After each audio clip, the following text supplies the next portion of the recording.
Ini kayaknya ini mau lanjut grebek dan terus menggrebek ini Kang Mas nih.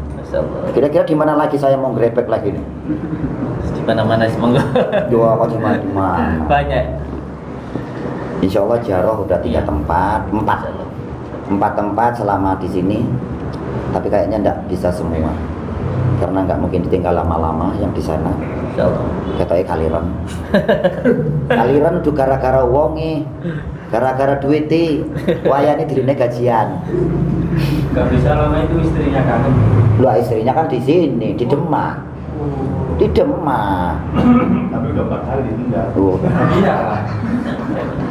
Jadi insya Allah kita akan grebek terus kesaktian di Pulau Jawa ini ya. Ya setelah ini kemungkinan insya Allah kita akan silaturahmi juga, grebek juga. Itu di salah satu spiritual yang sudah banyak mengajarkan kita pengetahuan. Dan mungkin kalau jenengan-jenengan sering menyimak, apalagi yang punya pondasi-pondasi ya, yang punya pondasi-pondasi, kalau menyimak salah satu spiritual yang akan kita grebek ini, insya Allah akan menambah pengetahuan. Siapakah beliau? Bu Ningsih Tinampi. Nah insya Allah kalau para spiritual sering melihat beliau, insya Allah akan lebih banyak pengetahuannya. Karena beliau ini termasuk mengajarkan juga cara mempengaruhi elemen api dalam tubuh manusia. Ini saya lebih berbicara tentang biologi. Nggak mau ada setan jinan, nggak ada itu semua. Jin setan hantu belau smackdown. Okay. Jadi setelah dari itu insya Allah kita juga ke tempat, kayaknya nggak bisa ke tempat Kang Mas Bos Papan ya. Enggak kejar. Nah, Enggak kejar. nggak terkejar ya. Nah, nanti mungkin beliau ini akan menonton. Ya mohon maaf, beribu maaf Kang Mas ya, Kang Mas. Niat saya itu benar-benar ingin silaturahmi, tapi waktu memang tidak dan saya cukup lelah banget keliling. Tapi insya Allah kita akan bertemu. Saya mohon maaf tidak bisa menyambangi jenengan. Ya, tapi insya Allah kalau doa ya tetap sama jenengan dan terus berkreasi, terus bangkit, terus maju untuk membangkitkan kesuksesan. Ya paling tidak terus berkembang untuk membantu sesama. Nggih boten. Nggih. Jadi nek gak teko aja anu yo. Koyo nganu. Jadi intinya aku njaluk nuwun. Apa jenenge? Matur suwun. Buduk matur suwun. Kula njaluk ngapura nggih. Nek memang ono apa jenenge tidak ketepatan bisa hadir ke sana, silaturahmi ke sana, tapi hati saya tetap silaturahmi sama jenengan. Jadi jangan berprasangka buruk. Intinya karena waktu memang dari sini ke sana 5 jam. Kadang-kadang di map itu 5 jam, tapi dijalani mau 8 jam. Apalagi kalau banyak bocor di jalan, masya Allah. Capek juga, tapi tidak apa-apa. Semoga jadi keberkahan. Dan di sini kita silaturahmi kepada salah satu sedulur kita, yaitu Kang Mas Samsudin. Ya beliau banyak menghibur kita semua ya, dari sisi-sisi apapun itu bagi para netizen semuanya. Intinya bagi saya itu semua hanyalah hiburan bagi Anda. Nah, namanya jenengan kan cuma nengok di video. Lah kalau bagi kami ya pengetahuan, pengalaman luar biasa nggih boten. Nah bagi kalian anggaplah sebuah hiburan. Anda terhibur, silakan lanjutkan. Tonjok subscribe, jotos itu lonceng biar apa bunyi. Rugi kalau nggak menyaksikan ke eksperimen seru. Tontonan yang bisa menjadikan tuntunan. Karena dengan sedikitnya hiburan yang ditampilkan itu ada motivasi, ada masukan, ada nasihat untuk kalian semua. Oke. Jadi apapun itu semoga bisa menambah keberkahan dan semoga santet itu nggak ada lagi. Dengan adanya beliau ini ya. Ya kita sudah Kang Ujang Bustomi, Gus Idris, Kang Samsudin, siapa lagi kira-kira, monggo komen aja di bawah. Kang Haji Ridwan, Ki Joko Bodo, monggo sapa meneh selali aku. Pokoknya ngono lah. Intinya semua ini hanyalah untuk mengikat tali silaturahmi dan semoga adanya silaturahmi ini bisa menyatukan kita semua para spiritual. Amin amin amin. Arab ustad, Arab dukun, Arab spiritual, Arab apapun para pane, jabarane, jabatane, yo tetap kita wayang. Nggih. Nah, dan sengaja ini niat saya ini yang pertama silaturahmi. Nanti mau saya kontak ini mereka semua ini yang sudah saya silaturahmi. Mau saya ajak gabung, gemparkan. Sanggup? Yakin? Dukunnya sakti-sakti yo. Siap. Sakti. Ada yang gendut. Siap. Ada yang gendut. Ada yang gendut juga. Sanggup tapi yo. Siap. Oh siap. Beliau siap. Jadi kita mau kita gabungkan Kang Ujang Bustomi, Gus Idris, Mbak Singso, Mas Karyo, Gus Samsudin, Ki Sambung Roso, Kang Ridwan, lagi. Di Joko Bodo nggak sanggup melakukan napasi Senin Kemis. Yuk kita doakan semoga beliau selalu sehat walafiat, gitu. Karena biar gimana pun dengan adanya beliau lah motivasi untuk kita semua bangkit dalam hal spiritual. Karena beliau itu the legend dalam spiritual. Ya terus ada lagi macam-macam lah pokoknya kabeh dulur jangan saling jatuh menjatuhkan, ojo boleh kesalahan. Yo siapapun jenengan kalau sudah paham ya udah pahami sendiri, tidak perlu menebar aib. Jangan aib orang lain ditebak, pikirkan aib sendiri. Toh kita nggak ada yang bersih, bener orang. Oh lah aku dewi orang resik kok. Orang mandi maksudnya. Ya itulah. Enggak kartu. Gimana? Enggak kartu.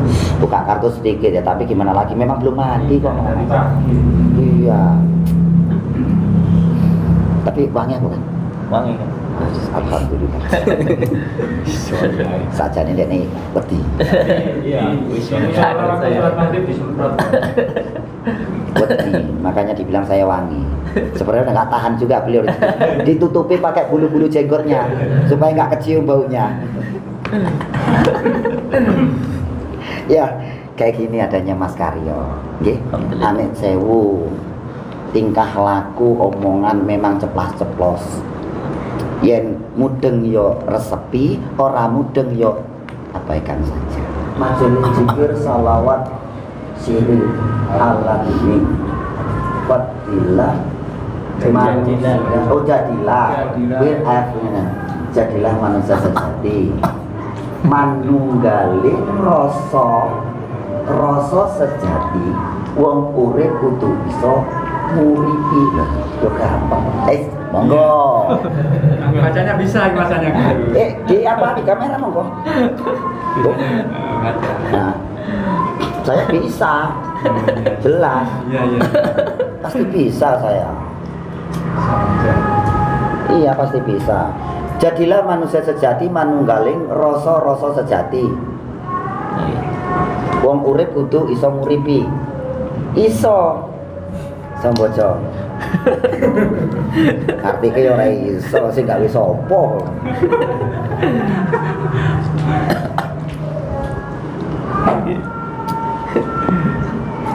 Iya, di manunggaling rasa sejati itu. Kalau rasa itu langsung datangnya dari Allah, tapi kita ini tepatnya ngrumangsani. Oleh sebab itu poso itu ngeposnya rasa. Oleh sebab itu biasanya di pondok-pondok kita diajarkan untuk riyadhah atau berpuasa. Puasa itu ada beberapa, ada puasa bilaru, puasa ngidang, puasa merawat, puasa gantung, dan terakhir puasa pendem gitu. Inti semuanya itu untuk penekanan, untuk menekan nafsu lawamah, subiyah, amarah yang ada di dalam diri kita. Apabila keempat nafsu tadi bisa dikendalikan, insya Allah kita hidup itu bisa menjadi manusia yang sejati. Sebab yang kita lakukan itu sesuai dengan apa yang diperintah Allah. Nanti pada akhirnya bertajaling jad dengan yang menciptakan, atau bisa berjalan sesuai dengan yang menciptakan, kan begitu. Di situ disebut sholawat sirri ala dunia. Sholawat itu menyambungkan rasa dengan baginda Rasulullah, dan sirri itu sesuatu yang tersembunyi, jadi bersifat batiniyah. Dan kalau ala dunia itu langsung dari Allah. Jalan satu-satunya ya hanya dengan bersolawat agar diri kita itu langkah gerak tauhid kita itu digerakkan oleh Allah melalui dengan batin, yaitu hanya dengan solawat. Maka siapa yang mengamalkan solawat, insya Allah langkah geraknya adalah langkah batinnya sesuai dengan perintah Allah. Ketika hidupnya sesuai dengan perintah Allah, maka insya Allah menjadi sabda tadi. Semua ucap dan perkataannya insya Allah cepat terkabul, asalkan perilaku dan tingkah lakunya sesuai dengan perintah Allah. Gitu, insya Allah. Apa tadi? Enggak, apa tadi sabda tadi apa? Sabda tadi. Apa tadi? Ini sama dengan apa cipta daya. Apa tadi? Seperti itu. Saya lupa. Cipta daya. Iya, apa tadi? Itu. Benar, tahu. Hanya. Terus beliau tadi kan guru besar menyampaikan bahwa jangan terlalu menghiraukan yang berbicara tidak baik kepada kita. Karena ini sudah menjadi beberapa kajian atau nasihat dari guru-guru kita, terutama di dalam ilmu hikmah, bahwa setiap pohon yang besar itu tadi pasti akan ada cobaan, pasti ada angin yang menerpa kalau sudah semakin tinggi. Maka bersyukur saja kepada Allah kalau ada yang menerpa gitu. Kenapa? Karena itu nanti menjadi tanda bahwa kita itu insya Allah akan dinaikkan derajatnya oleh Allah. Dan sebab itu jangan sampai menjadi sakit hati. Oleh sebab itu saya sering berbicara kepada santri kemanapun itu bahwa kantong kresek. Jadi kalau ada yang memuji segera diambil ujian itu, masukkan ke kantong kresek, buang ke tong sampah agar tidak menjadi ujub atau riya. Ketika ada yang mencaci, segera ambil tong sampah, masukkan ke kantong plastik tadi, buang agar tidak muncul sakit hati. Karena insya Allah ketika jenengan atau kita itu dicaci ataupun dimaki ataupun dihibah, insya Allah itu adalah menjadi sebuah hikmah yang luar biasa untuk diri kita. Karena apa? Karena semua dosa-dosa kita diambil oleh yang mengatakan, dan pahala yang mereka lakukan untuk kita. Terus yang membuat kita sedih itu apa? Kan begitu. Harusnya kita bahagia kan begitu ya. Kalau kita dikatakan orang. Terus kalau sampai sakit hati, banyak yang sakit hati karena dicaci, karena dibully itu banyak. Pada akhirnya itu menjadi jalan masuknya jin azam masuk ke dalam hati. Kalau sampai dicaci terus akhirnya sakit hati, itu malah pada akhirnya menjadi sebuah penyakit kan begitu. Seperti yang kita lakukan pengobatan kemarin malam itu. Ada seseorang itu yang linglung, akhirnya stres karena apa? Karena selalu dibully, selalu dicaci dan tidak mampu kan begitu. Padahal kalau bisa mengambil hikmahnya, sesuatu hal yang diberikan dan tidak diterima itu akan kembali kepada yang memberikan. Contoh sebenarnya saya kasihkan rokok, sama nggak mau kan saya ambil lagi kan begitu. Sama kayak ketika dicaci kita tidak menerima, itu akan kembali kepada yang memberikan gitu. Jadi sebenarnya tidak usah sakit hati insya Allah. Ya seperti yang beliau katakan tadi, saya hanya sedikit jabarkan. Tapi pokoknya sudah beliau jelas. Alhamdulillah. Coba yuk. Ya mesra lah. Oh iya siap, ancur jujur. Iya pasti bisa. Jadilah manusia sejati manunggaling rasa-rasa sejati. Wong urip kudu iso nguripi. Iso. Sambojo. Artike yo ora iso, sing gak iso apa.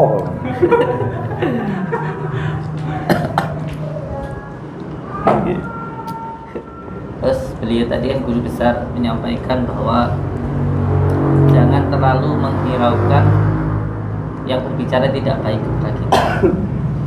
Karena ini sudah menjadi beberapa kajian atau nasihat dari guru-guru kita, terutama di dalam ilmu hikmah, bahwa setiap pohon yang besar itu pasti akan ada cobaan, pasti ada angin yang menerpa kalau sudah semakin tinggi.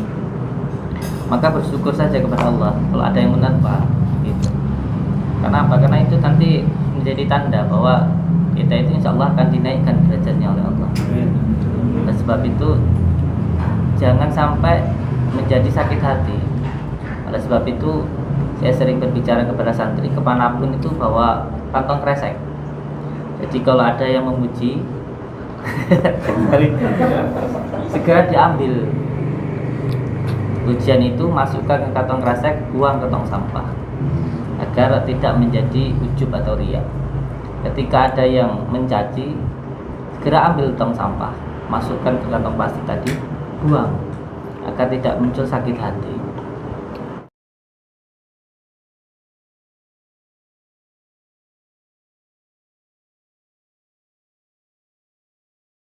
Karena insya Allah ketika jenengan atau kita itu dicaci ataupun dimaki ataupun dihibah, insya Allah itu adalah menjadi sebuah hikmah yang luar biasa untuk diri kita.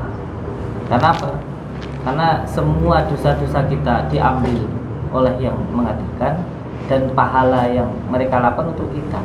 Terus yang membuat kita sedih itu apa? Kan begitu. Harusnya kita bahagia kan begitu ya. Kalau kita dikatakan orang. Terus kalau sampai sakit hati, banyak yang sakit hati karena dicaci, karena dibully itu banyak. Pada akhirnya itu menjadi jalan masuknya jin azam masuk ke dalam hati. Kalau sampai dicaci terus akhirnya sakit hati, itu malah pada akhirnya menjadi sebuah penyakit kan begitu. Seperti yang kita lakukan pengobatan kemarin malam itu. Ada seseorang itu yang linglung, akhirnya stres karena apa? Karena selalu dibully, selalu dicaci dan tidak mampu kan begitu. Padahal kalau bisa mengambil hikmahnya, sesuatu hal yang diberikan dan tidak diterima itu akan kembali kepada yang memberikan. Contoh sekian, saya kasihkan rokok, sama nggak mau kan saya ambil lagi kan begitu. Sama kayak ketika dicaci kita tidak menerima, itu akan kembali kepada yang memberikan gitu. Jadi sebenarnya tidak usah sakit hati, coba ya seperti yang beliau katakan tadi. Saya hanya sedikit jabarkan saja, tapi pokoknya sudah beliau jelas. وسر لساني في سبيل